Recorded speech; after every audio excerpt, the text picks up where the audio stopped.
یہ ایک کھلی ہوئی حقیقت ہے کہ اللہ تعالیٰ کو جاننے اور ماننے اور اس سے اطاعت و بندگی کا عہد کرنے کے بعد بھی آدمی سے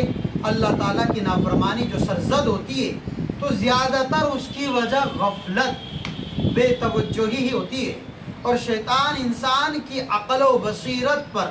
غفلت و مدہوشی کا پردہ ڈال کر ہی اس پر چھاپا مارتا ہے اور اس سے نافرمانی کراتا ہے، اس سے گناہ کراتا ہے، اس سے معصیت کا صدور کرواتا ہے، معصیت کرواتا ہے۔ لیکن جیسے ہی اللہ کی سچی یاد اور اس کی عظمت و کبریائی اور جلال و جبروت کی یاد دہانی کے ذریعے غفلت کے اس پردے کو چاک کر دیا جائے تو خدا شناس اور خدا ترس آدمی سنبھل جاتا ہے اور برائیوں سے اس کا قدم رک جاتا ہے۔ قرآن مجید میں فطرت انسانی کی اسی کیفیت کو اس طرح بیان کیا گیا، ان الذین اتقوا اذا مسهم طائف من الشیطان تذکروا فاذا هم مبصرون، بے شک جو لوگ خدا کا ڈر رکھتے ہیں جب انہیں کوئی شیطانی وسوسہ لگ جاتا ہے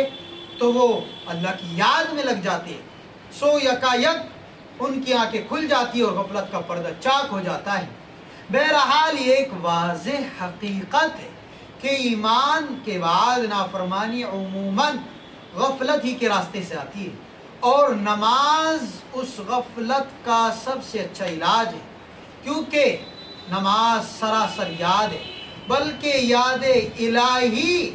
نماز کی یاد الہی ہی نماز کی غایت ہے۔ ارشاد خداوندی ہے، اقم الصلاۃ لذکری، میری یاد کے لیے نماز قائم کرو۔ تو نماز سراسر یاد ہے، یاد الہی کی غایت ہے، انتہا درجے کی اگر یاد اللہ تعالیٰ کا کو یاد رکھنے کا اگر مقام کسی جگہ پر مل سکتا ہے وہ نماز ہی میں مل سکتا ہے، اور نماز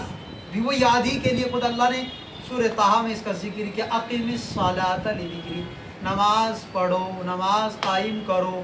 میری یاد کے لیے۔ پھر نماز نری زبانی یاد نہیں بلکہ واقعہ یہ ہے کہ یاد کا جو طریقہ غفلت کے دور کرنے، محبت اور شکر کے جذبات کو ابار کر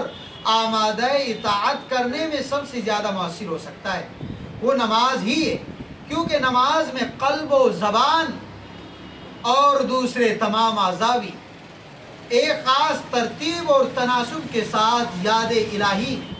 اور مظاہرہ عبودیت میں ہم آہنگ ہو کر ایک ساتھ مل کر حصہ لیتے ہیں اور اپنے اپنے دائرے میں اپنا اپنا وظیفہ ادا کرتے ہیں۔ ہر حصہ جسم کا، سر، ہاتھ، پیر، ناک، ہر ایک اپنا اپنا حصہ یاد کا جو اللہ تعالیٰ کی یاد کا ہو سکتا تھا وہ ہر